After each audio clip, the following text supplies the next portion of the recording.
Hey everybody, it's Jason Blaha here. You guys know what time it is. Time to talk about current events in the online fitness community. And for those of you who like these type of videos, please remember to click like down below. If you haven't subscribed yet, or if you think you might have been unsubscribed, you might want to check. Hit that subscribe button and click the little notification bell next to it to ring my bell, baby.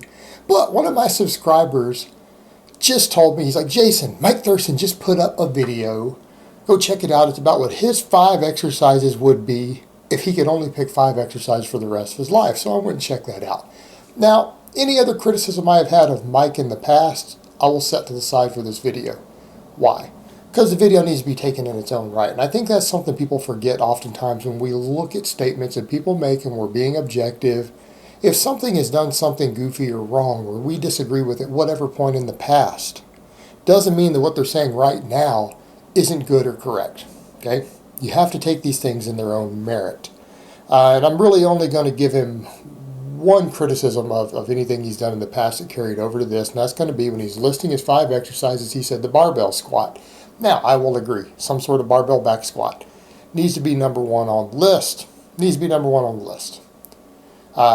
Without a doubt. But of course, the thing he said is that if you do squats all the time, you do them regularly, if you have problems like getting deeper in these things, it shouldn't be an issue for you. You'll be able to correct these things over time because you'll get better and better at them. And then he proceeds to not hit depth on the squat right after he says it. It's like, Mike, you need to get your squat depth sorted. That's going to be my only criticism. You need to fix your squat depth. It's a problem for you, brother. It's got to be fixed. And we all need to understand that. We have to understand these things. That failing to hit depth on a squat, proper depth on these things. This is why a lot of people claim their quads don't get maximum development from a squat, right? Because they're not working their lower quad as much by missing the last few inches. Number 2, this is why some people complain about their knees on the squat. You guys need to get deeper. You need to get deeper. You need to hit proper depth. And I'm not saying you need to do a full squat. I'm not saying we need to go ass to grass, because that is not the same as hitting proper depth. That is actually usually a lot deeper. And if Mike were to go 4 inches deeper than he's going in that video, that still wouldn't be like a true, what we would call a full squat, right? It would be a nice just below parallel squat, which is a good position to be in. It'll give you that quad development you want. It'll be safer on your knees. So that's what he needs to do. But I'm going to agree with that. I'm going to agree right there with his number 1. Number 2, he said a bench press. Well, I would agree with that, other than I'm going to disagree with the dumbbells. He says, but I would rather have a dumbbell than a barbell. Well, I think the barbell's better. And his reasoning being, he's like, because you can get more range of motion with the dumbbell. Well, that's not a good reason to pick the dumbbell bench. There are other exercises that replicate that but give you a larger training effect. Okay? And one of them is the one he named as an optional lift later. It actually makes dumbbells obsolete. In other words, if you have access to dipping bars, and you have limited exercise selection, there's no reason to ever do a dumbbell chest press. The dips can do the same thing, but they're a better exercise. So that's part of the issue. But he also didn't quite go that deep. He only went about an inch deeper than you would normally go with a barbell. So he didn't really use the full range of motion. So it's like, come on, Mike, toss that one out and think about something else. But the idea itself, the fact that he picked a nice, big, heavy chest press, I'm still going to give credit for that because that's good. That's what we want. But it is ironic that he considered the weighted dip later, which would be able to replace that lift completely. Right? You'd be able to just toss those out if you did weighted dips. I mean, it would resolve the issue of range of motion. But we also will come over to my choices in a minute of some of the point I want to raise. I don't have that problem because I can get deeper range of motion with the barbells I have than what he has available there with the dumbbells with what he did. Because that's going to be my point when I get to it. Next, he said the deadlift. Yeah, I'm going to agree. Deadlifts are indispensable. You have to have some sort of pull from the floor. Okay? That is an absolute requirement in your training, no matter what your goals are. You are wasting your time if you're not doing some sort of pull from the floor, some sort of hip hinge from the floor. Deadlift, real high on the list. So I think that's a great choice. I'm going to agree with that one. I'd like to see that there. Number 4, he said a wide grip pull-up. No, I'd say, why don't you just say pull-ups in general? So we can go with some sort of pull-up in general. I don't think that's a bad choice. I don't think it's a bad choice at all. A lot of development. Wider grip probably isn't always as good as a medium grip, but he more or less did a medium grip in the demonstration. So it's kind of like what he said versus what he demonstrated. But again, I wouldn't say that we need to pin these things down. When we start defining what grip width we want to count as an exercise for life, we might as well quit training. And I'm going to get to that in a minute also. You're going to want to become an intermediate level lifter and don't progress beyond that point for the rest of your life when we start doing no variation.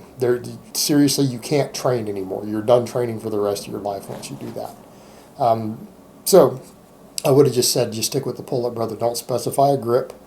And that covered his big four there. And then his fifth one, he said he was really, really questioning what to do. He's like, well, I don't want to go with a lateral raise because I don't want to throw an isolation movement in. Fair enough. A small exercise, if you can only do 5 basic movements the rest of your life, a small exercise has no place in there. That's kind of like for me, I would be debating, man, do I put a glute ham raise in there? I can only do 5. Do I really want to fill a spot on the glute ham raise? It's such a valuable lift, though. I would have that same dilemma where he would be debating the lateral raise. I would be debating a glute ham raise. So he said then he was thinking, well, I'm torn between the weighted dip or the overhead press. He's like, and I decided to do the standing barbell press would be better, choosing between the weighted dip.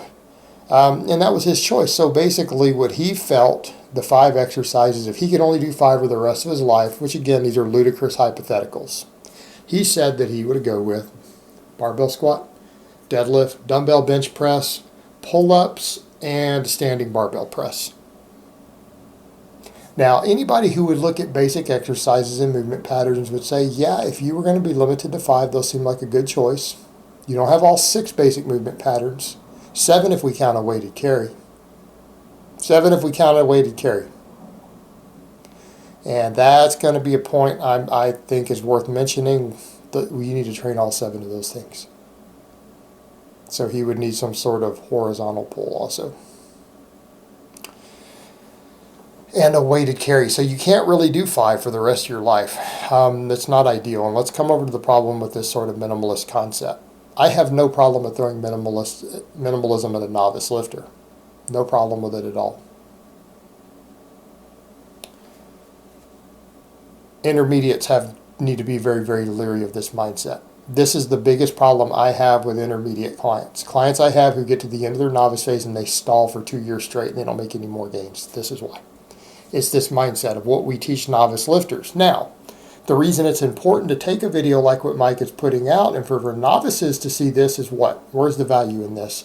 Because if a novice lifter only did the 5 things that he talked about for the next year, and they focus on getting really, really, really strong at 5 basic exercises, a squat, bench, deadlift, an overhead press, and a pull-up, what would that do for them compared to what most people do in the gym? They would make 10 times the progress.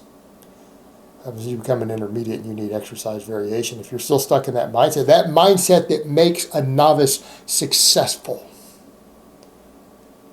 will stall an intermediate. What will it do to an advanced lifter? To an advanced lifter, it will hurt you. Okay? So for a novice lifter, this mindset equals gains.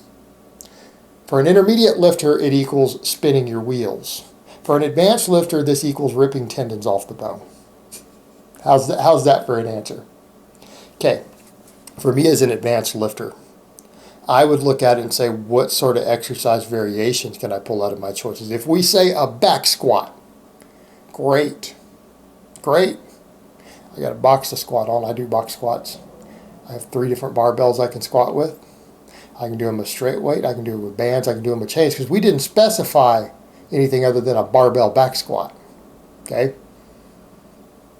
Well, for me personally, that's 9 different exercises, even if I do them as a box squat. Even if I do them as a barbell back squat on a box. With the equipment I have available, that's 9 exercises I can do while still under that technical exact exercise. Great. Got 9 exercises with a lot of variations in strength curve. Deadlift. All we say is a barbell deadlift. Okay, cool. Because I already do like 6 types of deadlifts with barbell. And that's not even counting my trap bar. Even if we don't throw my trap bar in, which again, that's a barbell. Say I'm just doing my normal power bar. I have sumo deadlift. with like on a deficit, because I'm still just using barbell plates. I'm standing on my plates. All right, that's 2 lifts. I can do them with bands. I can do them with chains. Both deficit and normal. That gives me 6 different lifts. I can do the same thing with conventional deadlift. I have 6 more lifts.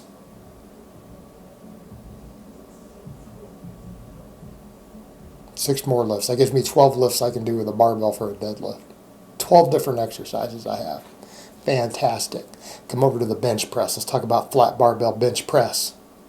I have 3 different barbells. And my football bar has 3 different grips.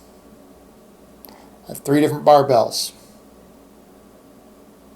I have 3 different grip widths available. I can do them wide, medium, and close grip. I can do straight weight, I can do bands, I can do chains. I'm trying to even do the math in my head at this point. But that's something like 9 with just a straight weight plus the others. That gives me, what, 27 different exercises I can do as a press. 27 exercises. Bam. Rows. People say, would you pick between rows or pulls? I'm going to pick rows. Rows have better carryover to my general strength. Not that pull-ups aren't great. I love pull-ups. I do pull-ups right now. You guys have seen me do 100-pound dead hang weighted pull-ups and chin-ups. I'm going to go with neutral grip pull-ups. My football bar. I got 3 different grip widths. I can do them with plates. I can do them with bands. I can do them with chains.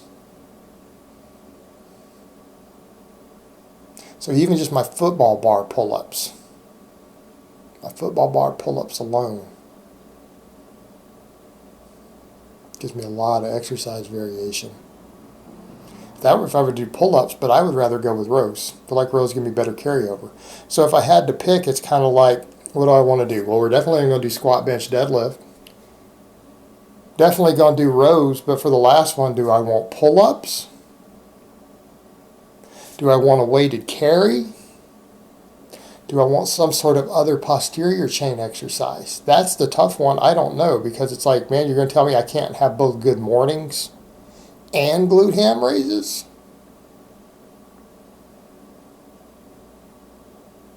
I don't know. Do I fill that spot with pull-ups? Do I fill it with the glute ham raise, the good morning, or a weighted carry? I don't know. Here would be my solution. So you're in this situation, there's someone holding your loved ones hostage. He's holding them hostage, and if you do anything but 5 of these 5 basic lifts you pick for the rest of your life, they'll kill your loved ones. Well, why don't you just go grab your guns and just go mount and attacking this guy holding your loved ones hostage? And then I can work in all 4 of those for exercise number 5. Then I have 8 exercises I can do for the rest of my life. Problem solved. But the point is that I understand the nature of the exercises is to push the novice lifter in the direction of correct minimalism. But you have to understand, as an advanced lifter, this is not going to work anymore. Not going to work anymore. Just my opinion on it. Still, it's an interesting thought experiment to run through, as long as you don't take it to a ridiculous conclusion. All right, guys, well, that's really all I have to say on that today. I hope it's been informative, and I will talk to you guys next time.